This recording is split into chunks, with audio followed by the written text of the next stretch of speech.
Hello बच्चों, कल हमने अवतल दर्पण की सहायता से जो प्रतिबिंब बनते हैं उनकी अलग अलग स्थितियां प्राप्त की थी।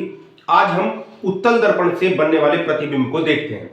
देखिए, ये उत्तल दर्पण है, इसके गहरे वाले भाग पर पॉलिश की जाती है। ये इसका मुख्य अक्ष होता है। ये एक गोला है जिससे ये बना हुआ है। उसका केंद्र जो होता है C, वो इसका वक्रता केंद्र कहलाता है। ये इसका ध्रुव है P और C के बीच में इसका फोकस बिंदु होता है F। जो अवतल दर्पण था, ये दोनों चीज उसमें इधर थी, तो वस्तु की अलग अलग स्थितियां थी। अनंत पर, फिर C से पहले, फिर C पर। यहां ये दोनों चीजें इधर हैं, तो इसके सामने की दूरी कोई मैटर करती ही नहीं है कि वो F के बीच में होगा, C के बीच में होगा या F पर होगा। तो इसीलिए यहां पर केवल इसमें एक कंडीशन बनती है कि इसके सामने वस्तु कहीं पर भी स्थित हो। मान लीजिए ये वस्तु है, क्या होगा? पहली प्रकाश किरण हम मुख्य अक्ष के समांतर डालेंगे। आप जानते हैं कि वो मुख्य अक्ष के समांतर आने वाली प्रकाश किरण जो होती है वो फोकस से जाती है। ये इसके अंदर घुस नहीं सकती, तो ये यहां से आती हुई प्रतीत होती है, ये ऐसे निकल जाती है। तो प्रकाश किरण ये आई और ये यहां से गुजर गई। ये प्रकाश किरण परावर्तन के पश्चात ऐसा महसूस होता है कि ये फोकस से होती हुई आती है। दूसरी प्रकाश किरण हम कहां से? हम दूसरी प्रकाश किरण C की तरफ को भेजेंगे। उससे हमें पता होता है, क्योंकि जो प्रकाश किरण C की तरफ को जाती है या C से होकर जाती है, वो उसी से वापस आती है। तो यहां हम दूसरी प्रकाश किरण इस तरीके से भेजेंगे ताकि ये प्रकाश किरण ऐसा लगे कि ये C की तरफ को जा रही है। तो ये जो C की तरफ को जा रही है, यहां ये लंब होती है। ये प्रकाश किरण इस दर्पण पर लंब होगी, इसी वजह से ये जहां से टकराएगी वहीं से ये वापस लौट आएगी। तो अब ये प्रकाश किरण C से होती हुई आती हुई प्रतीत हो रही है और ये प्रकाश किरण F से आती हुई प्रतीत हो रही है, और इन दोनों का जो प्रतिच्छेद बिंदु है वो ये है। तो यहां पर वस्तु का प्रतिबिंब बन जाएगा। क्योंकि ये प्रतीत हो रहा है, तो इसीलिए जो उत्तल दर्पण होता है उससे प्रतिबिंब हमेशा आभासी बनता है। तो इसमें केवल यही एक कंडीशन है कि इससे प्रतिबिंब आभासी बनेगा, सीधा बनेगा, वस्तु से छोटा बनेगा और दर्पण के दूसरी ओर बनेगा। तो ये थी कंडीशन, केवल एक कंडीशन जो उत्तल दर्पण से प्रतिबिंब बनने की कंडीशन है। इसके बाद हम बात करते हैं चिन्ह परिपाटी की, जो बहुत महत्वपूर्ण टॉपिक होता है इसमें। अगर यहां हमारे पास कोई भी दर्पण रखा हुआ है, ये उत्तल है, चाहे वो अवतल हो चाहे उत्तल हो, हमेशा प्रकाश किरण इसमें बाईं ओर से डाली जाती है। यानी कि जो पेंट किया हुआ भाग होगा वो हमेशा दाईं ओर होगा, और ये जो परावर्तक पृष्ठ होगा वो हमेशा उल्टे हाथ की तरफ होगा। यानी कि प्रकाश किरण हमेशा बाईं ओर से आएगी। किसी भी चित्र में आप इस तरीके से प्रकाश किरण नहीं देखेंगे। तो पहला नियम यही है कि प्रकाश किरण हमेशा बाईं ओर से आएगी। दूसरी बात यह होगी, जो इस दर्पण से बाईं ओर की दूरियां होंगी वो हमेशा नेगेटिव होंगी। जो सीधे हाथ की तरफ की दूरियां होंगी वो पॉजिटिव होंगी। जो ऊपर वाली दूरियां होंगी वो पॉजिटिव होंगी, और नीचे वाली जो दूरियां होंगी वो नेगेटिव होंगी। उदाहरण के तौर पर आप जानते हैं, जो वस्तु रखी जाती है वो हमेशा बाईं ओर रखी जाती है, क्योंकि प्रकाश किरण वहीं से आएगी। हमने बताया कि प्रकाश किरण हमेशा बाईं ओर से आती है, तो वस्तु हमेशा बाईं ओर रखी जाएगी। तो वस्तु से दर्पण की दूरी हमेशा नेगेटिव होगी।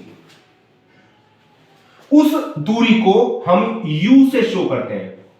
तो यानी कि वस्तु से दर्पण की दूरी स्मॉल u से शो होती है, और u हमेशा नेगेटिव होगा। अब यदि इस वस्तु का प्रतिबिंब बाईं ओर ही बन रहा हो, जैसे हमने कई कंडीशंस में देखा कि वस्तु का प्रतिबिंब, एक हम चित्र से समझ लेते हैं, इसी से समझ लें। ये यहां से यहां तक की दूरी जो होगी वो -u होगी। प्रतिबिंब इधर बना, ये v दूरी कहलाती है। तो प्रतिबिंब चूंकि इधर बना है, ये दूरी पॉजिटिव होगी। वस्तु की लंबाई, ये है वस्तु की लंबाई, ये वस्तु की लंबाई ऊपर है तो ये पॉजिटिव मापेंगे हमेशा, और प्रतिबिंब की लंबाई ऊपर की तरफ कोई है वो भी पॉजिटिव होगी। अगर प्रतिबिंब उल्टा बनता है तो वो जो प्रतिबिंब की लंबाई होगी वो हम नेगेटिव लेंगे। ये बात आपको समझ में आई होगी कि बाईं ओर की दूरियां नेगेटिव, दाईं ओर की दूरियां पॉजिटिव। यहां एक खास बात है, ये इस लेंस की फोकस दूरी है, फोकस बिंदु से ध्रुव तक की दूरी फोकस दूरी कहलाती है। चूंकि इसकी फोकस दूरी किधर है, सीधे हाथ की तरफ है, तो ये दर्पण है उत्तल दर्पण, तो उत्तल दर्पण की फोकस दूरी हमेशा पॉजिटिव होगी। जो अवतल दर्पण था उसमें फोकस बिंदु बाईं ओर था और बाईं ओर की दूरियां नेगेटिव ली जाती हैं, तो इसीलिए अवतल दर्पण की फोकस दूरी हमेशा नेगेटिव होती है। यह बात आपको समझ में आई होगी, फोकस दूरियां। इसके बाद हम बात करते हैं दर्पण के सूत्र की। दर्पण का सूत्र आपको पता चल गया, u और v क्या होते हैं। u होता है वस्तु से दर्पण की दूरी, v होता है वस्तु से प्रतिबिंब की दूरी। याद रखने के लिए आप इस तरीके से कर सकते हैं, पहले वस्तु रखी जाती है, बाद में प्रतिबिंब बनता है। अल्फाबेट्स में u v, पहले u आता है बाद में v आता है, तो इसीलिए वस्तु से दर्पण की दूरी u और प्रतिबिंब की दर्पण से दूरी v, u और v। f होता है दर्पण की फोकस दूरी। तो यहां दर्पण का सूत्र जो बनता है वो इन्हीं तीनों में संबंध को बताता है, वो है 1/f equal to 1/v plus 1/u। ये दर्पण का सूत्र है। इसमें चिन्ह सहित अगर कोई दूरी पॉजिटिव है उसको हम पॉजिटिव रखते हैं, अगर वो नेगेटिव है उसको नेगेटिव रखते हैं। तो इस पर बेस्ड कई सारे न्यूमेरिकल्स आपके लिए बनते हैं, तो आप उनकी तैयारी इस सूत्र की सहायता से कर सकते हैं। इसके बाद अगला जो टॉपिक आता है वो आता है आवर्धन।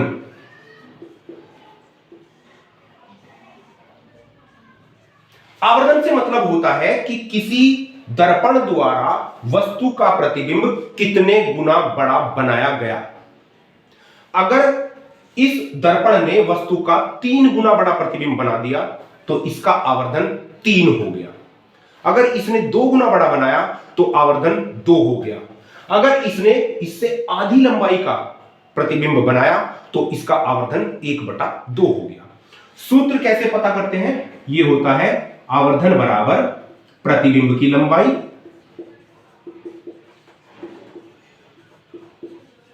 बटे वस्तु की लंबाई। हम इसको प्रतिबिंब को I से शो कर देते हैं और इसको O से, I for image, O for object. तो I बटे O करके हम आवर्धन प्राप्त कर सकते हैं। यदि प्रतिबिंब वस्तु से 3 गुना बड़ा बन गया, मान लीजिए वस्तु 2 सेंटीमीटर की थी, ये 6 सेंटीमीटर का बना, तो 6/2 3, सीधा सीधा यानी कि पता लग गया हमें कि इसका आवर्धन 3 है, इसने 3 गुना बड़ा प्रतिबिंब बनाया है। यहां चूंकि दोनों लंबाइयों का अनुपात है और अनुपात का कोई मात्रक नहीं होता, इसलिए आवर्धन का कोई मात्रक नहीं होता। ये सारी बातें आपको समझ में आई होंगी। आप चैनल को सब्सक्राइब जरूर करें ताकि आपको ये जितनी भी वीडियोस हैं ये डायरेक्ट मिलती रहे, मुझे प्रोत्साहन मिलता रहे। कल हम आगे की बात करेंगे। धन्यवाद।